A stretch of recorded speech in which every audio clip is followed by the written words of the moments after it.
Hello အားလုံးပဲမင်္ဂလာပါကျွန်တော်ရဲ့ question channel လေးကနေတော့ပြန်လည်ကြိုဆိုလိုက်ပါတယ်ကျွန်တော်ဒီနေ့မှာပြပပေးတော့မယ့်အကြောင်းအရာလေးတော့ဘိုးဘွားရဲ့ mini sample လေးပဲဖြစ်ပါတယ်ကျွန်တော်ဒီကောင်လေးကို review လုပ်ပြီးဝင်ဖြစ်ပါတယ် unboxing နဲ့ဟုတ်တယ်လို့ရှိရင်ဒီကောင်ကိုစမ်းသုံးရဆိုတော့ဒီကောင်လေးရဲ့ audio test လေးနဲ့အတူတူဒီကောင်လေးကို review လုပ်ပြီးတော့ဖြစ်ပါတယ်ဆိုတော့ကျွန်တော်ရဲ့ဗီဒီယိုလေးကိုအဆုံးထိကြည့်ပြီးတော့ကြပါဦး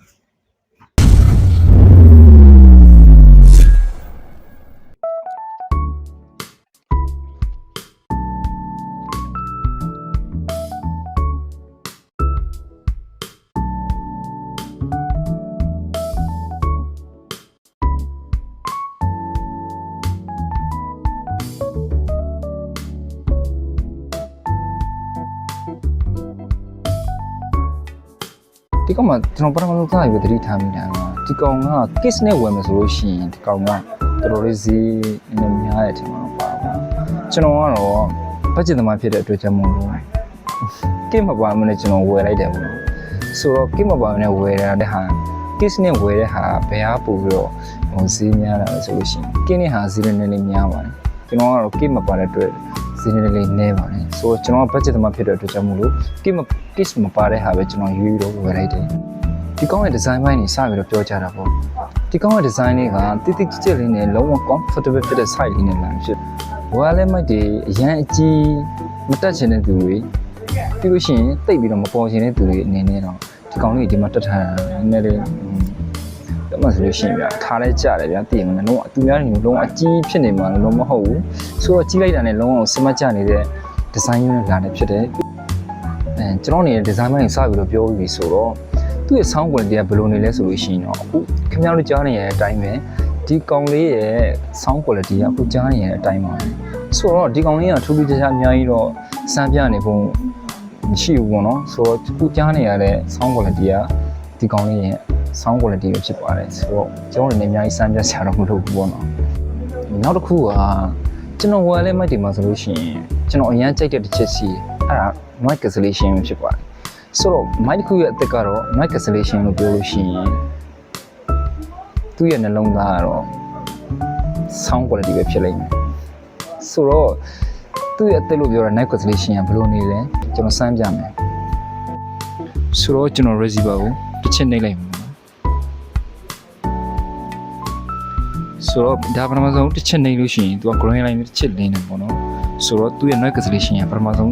step 1ပေါ့နော်ဆိုတော့နည်းနည်းလေး short ချပေးရပေါ့ဆိုတော့ hello ကျွန်တော်ပို့ပြီးတော့တိတာအောင်ကျွန်တော်ဘေးနားမှာတစ်ချက်လေးတစ်ပုတ်ဖွင့်လိုက်ပေါ့နော်ဆိုတော့သူဘယ်လောက်ထိ noise cancellation အလုပ်လုပ်နေဆိုကျွန်တော်စမ်းပြမယ်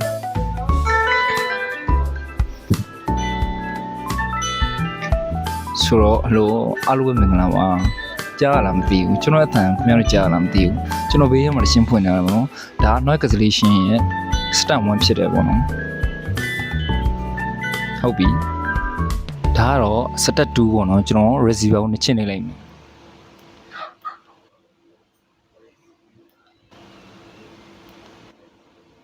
ကျွန်တော် receiver တစ်ချက်နေလို့ရှိရင် step 2အနေနဲ့ဒီကောင်က green line ကိုနှစ်ချက်လင်းဝအောင်ဖြစ်ပါတယ်နှစ်ခါလင်းဝအောင်ပေါ့နော်ဆိုတော့ဒီကောင်ရဲ့ဒုတိယ step ဖြစ်တဲ့ noise cancellation ကဘယ်လိုလုပ်လို့လဲအခုကျွန်တော်ထပ်ပြီးတော့စမ်းပြပေးမယ်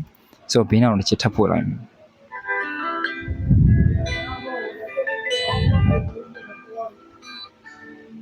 hello ကြားရလားမသိဘူးကျွန်တော်ဘေးနားမှာတစ်ချက်ဖွင့်ထားတယ်ဒါကတော့ noise cancellation ရဲ့ step 2ဖြစ်တယ်ပေါ့နော်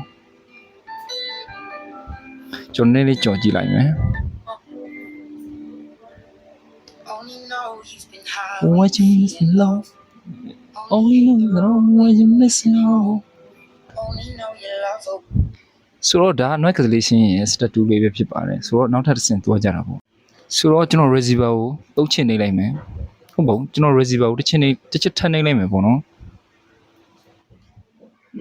ဆိုတော့ receiver က green line นี่သုံးခါလင်းသွားတာပေါ့နော်ဆိုတော့ဒါ noise cancellation ရဲ့ step 3ဖြစ်တယ်ပေါ့နော်ဆိုတော့ခုဘယ်လိုနေလဲထပ်ပြီးတော့စမ်းကြည့်ရအောင်ပေါ့နော်ထပ်ဖွင့်လိုက်မယ်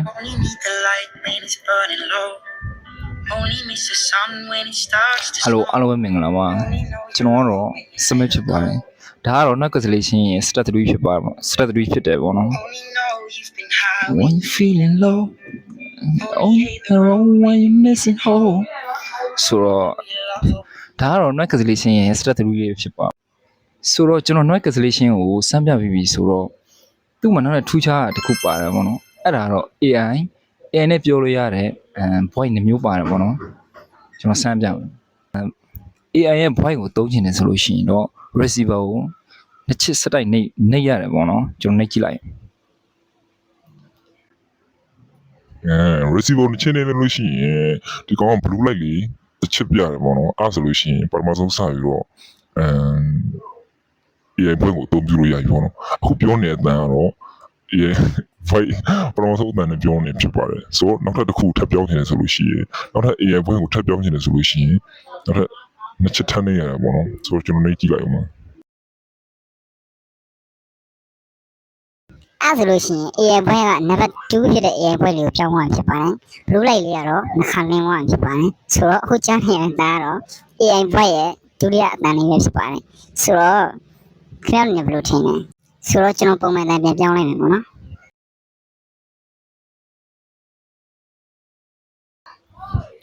hello ကြားတော့ကျွန်တော်ရဲ့ပုံမှန်အတန်လေးဖြစ်မယ်ထင်တယ်ဟုတ်လားဆိုတော့ပုံမှန်အတန်ပြန်ပြောင်းချင်တယ်ဆိုလို့ရှိရင်တော့ receiver ကိုနှစ်ချက်ထပ်နေလိုက်လို့ရှိရင်တော့ပုံမှန်အတန်လေးပြန်အောင်ဖြစ်ပါတယ်ဆိုတော့ခင်ဗျားတို့လည်းဘယ်လိုထင်လဲဒီကောင်မှထူးခြားတဲ့ပါတဲ့ဒီ AI အတန်လေးကဘယ်မှာအသုံးဝင်လဲဆိုလို့ရှိရင်တော့ streamer အနေနဲ့အသုံးဝင်တယ်ပြီးလို့ရှိရင် live လွှဲတဲ့အခါကျလို့ရှိရင်ပေါ့နော်ကိုယ့်ရဲ့မူရင်းအတန်ကိုဖျောက်ပြီးတော့ AI အတန်နဲ့ပြောချင်တယ်ဆိုလို့ရှိရင်တော့ဒီကောင်ကတစ်ခါတည်းပါပြီးသားမို့လို့ခင်ဗျားတို့အနေနဲ့ဒီတိုင်းပြောနိုင်အောင်ဖြစ်ပါတယ်ဒါကလည်းဒီကောင်လေးရဲ့အားသာချက်ဒီကောင်မှာနောက်ထပ်ပါတဲ့အချက်လေးတွေကတော့မီတာတယောက် Huawei အတွင်းမှာဆိုလို့ရှိရင်အတန်ကြီးကြီးလေးနဲ့ပြောနိုင်တယ်အတန်ကြီးကြီးလေးနဲ့ဖမ်းယူနိုင်တယ်လို့ဒီကောင်ကဆိုထားတယ်ဘယ်ဒီဘက်မှာဆိုလို့ရှိရင်ဒီကောင်ကနိုင်ဝက်အဲ့လိုဒါနဲ့6နိုင်စလိုက်အသုံးပြုလို့ရမှာဖြစ်ပါတယ်ပြီးလို့ရှိရင်နိုင်30 K နဲ့ဆိုလို့ရှိရင်တော့နိုင်30အထိခံလို့ဘူကပြောထားတာပေါ့နော်ဆိုတော့ကျွန်တော် K မပါဘဲနဲ့ဝယ်ထားတဲ့သူတွေမို့အဲ့ဒါလေးတော့ကျွန်တော်ညုံလင်းလို့မရဘူးပေါ့ဆိုတော့ K ပါတဲ့သူတွေအတွက်နေနေဆိုလို့ရှိရင်တော့နိုင်30က K ထဲမှာအားသွင်းလိုက်ပြောမှဆိုလို့ရှိရင်အတန်သွင်းလိုက်အားသွင်းလိုက်လုပ်လို့ရတယ် K မပါတဲ့ကျွန်တော်တို့ကတော့အဲ့ဒါလေးညုံလင်းလို့မရဘူးဒါပေမဲ့ကျွန်တော်အနေနဲ့အားသွင်းမယ်ဆိုလို့ရှိရင်တော့6နိုင်စစ်တိုင်းလုံးဝဒီကောင်ကိုမနာနဲ့အသုံးပြုလို့ရတယ်လို့ဘိုးကကုမ္ပဏီကဆိုထားတယ်ပေါ့ဆိုတော့ဒီမိုင်လေးမှာပါတဲ့ simplification တွေကတော့ပါတယ်တော့ပါတာပေါ့ဆိုတော့ကျွန်တော်ကြိုက်တဲ့အချက်ကတော့ဒီမိုင်လေးမှာ design ပိုင်းရယ် sound quality ရယ် noise cancellation ရယ်ပြီးလို့ရှိရင်ဒီကောင်ရဲ့ AI တန်ဆိုပြီးတော့အဲ့ဒီအချက်လေးချင်းကိုကြည့်ပြီးတော့ကျွန်တော်ဝယ်ခဲ့တယ်ပေါ့နော်ဆိုတော့ဒီကောင်လေးကိုဝယ်ရတာကျွန်တော်အနေနဲ့ဘယ်လိုမြင်လဲကောင်းလားဆိုလားဆိုတော့ကျွန်တော်ကောင်းတဲ့ချက်အနေစပြီးတော့ပြောမယ်ဆိုတော့ဒီကောင်လေးမှာကောင်းတဲ့ချက်ကဘာလဲဆိုလို့ရှိရင်တော့ premium လောက်ရတယ်တတိကြီးတွေနဲ့ကင်လို့ကောင်းတယ်ပြီးလို့ရှိရင်တက်ထားဆိုလို့ရှိရင်တော့တိတ်ပြီးတော့မချင်မရှားလေးပေါ့နော်ဆိုတော့ comfortable ဖြစ်တဲ့ site လေးနဲ့လာလို့ကြောင့်မလို့ design ပိုင်းကိုကျွန်တော်ကြိုက်တယ်ဆိုတော့သူ့ရဲ့ sound quality အခုကြားနေရတဲ့အတိုင်းပဲပေါ့နော်သူ့ sound quality ကတော့နည်းနည်းလေး budget series ဖြစ်တဲ့အတွက်ကြောင့်မလို့အများကြီးတော့မျှော်လင့်လို့မရဘူးဒါပေမဲ့နည်းနည်းလေးကောင်းတယ်လို့မြင်မိတယ်ပေါ့ဆိုတော့သူ့လည်းကောင်းပေးလိုက်တယ်အတန် quality sound quality မှာလည်းသူ့ကိုနည်းနည်းလေးကောင်းတယ်လို့မြင်ပေးလိုက်ရင်ပေါ့ဆိုတော့ design ပိုင်းနဲ့ sound quality ဟုတ်ပြီပေါ့နော်နောက်တစ်ချက်ကတော့ noise cancellation ကျွန်တော်အများကြီးမျှော်လင့်ထားတာပေါ့နော် noise cancellation သူတို့စမ်းပြထားတယ်ဆိုတော့ noise cancellation တော်တော်လေးအလုပ်ဖြစ်မယ်လို့ကျွန်တော်ထင်ထားတာပေါ့နော်ဆိုတော့စစ်တပ်3မှာလည်း noise cancellation ကိုဒီကောင်ကအရင်မချောချပေးဘူးပေါ့နော်မီတာ90ပတ်လဲရအတန်နေတော့မှဒီကောင်လေးကဝင်တစ်ချက်မဝင်တစ်ချက်အဲ့လိုမျိုးဖြစ်နေတယ်ပေါ့ဆိုတော့ noise cancellation ကိုကျွန်တော်သိပြီးတော့အားမရဘူးဆိုတော့နောက်ဆုံးတစ်ချက်ကတော့ AI အတန်ပေါ့နော် AI အတန်မှာတော့တော်တော်လေးကိုမိုက်တယ်လို့မြင်မိရယ်ပြောမှဆိုလို့ရှိရင်တော့တိုက်တဲ့ချီထဲမှာတော့မပါဘူးပေါ့နော်ဒါပေမဲ့မိုက်တယ်လို့မြင်မိတယ်မပါတာတဲ့ဆိုလို့ရှိရင်တော့ပါတာကပို့ပြီးတော့မိုက်တယ်လို့မြင်မိရပေါ့နော်ဆိုတော့ကျွန်တော်အနေနဲ့ကြိုက်တဲ့ချစ်ကတော့ design ပိုင်းရယ် sound quality ရယ်ပြီးလို့ရှိရင် AI တန်ရယ်အသုံးမျိုးရှိလိမ့်မယ်ပေါ့နော်ကြိုက်တဲ့ချစ်ကတော့ noise cancellation ဒီကောင်ရဲ့ noise cancellation ကနည်းနည်းလေးအလုပ်တဲ့ဟာနည်းနည်းလေးအဆင်သိမ့်မပြေဘူးပေါ့နော်ဆိုတော့ခင်ဗျားအနေနဲ့ရောဘယ်လိုထင်လဲဒီမိုင်းလေးကိုဝယ်သိမ့်လားမဝယ်သိမ့်ဘူးလားအကြံပေးရမှာဆိုလို့ရှိရင်တော့ကိုယ့်ဘက်ကိုကြည့်ပြီးချစ်ချင်းမျိုးဝယ်ကြပါဆိုတော့မိုက်အကြောင်းကတော့ဒီလောက်ပဲပေါ့နော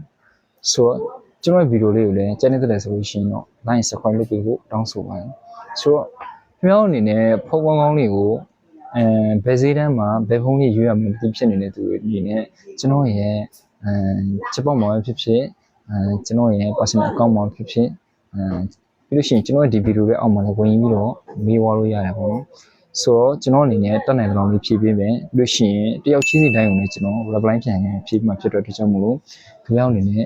သိချင်တာမျိုးရှိလို့ရှိရင်ရဲရဲဒါမှတ်ခက်လိုက်ဖို့ကျွန်တော်တောင်းဆိုတယ်ပေါ့နော်ကျွန်တော်ကတော့ workshop blog ကစမှတ်ပါ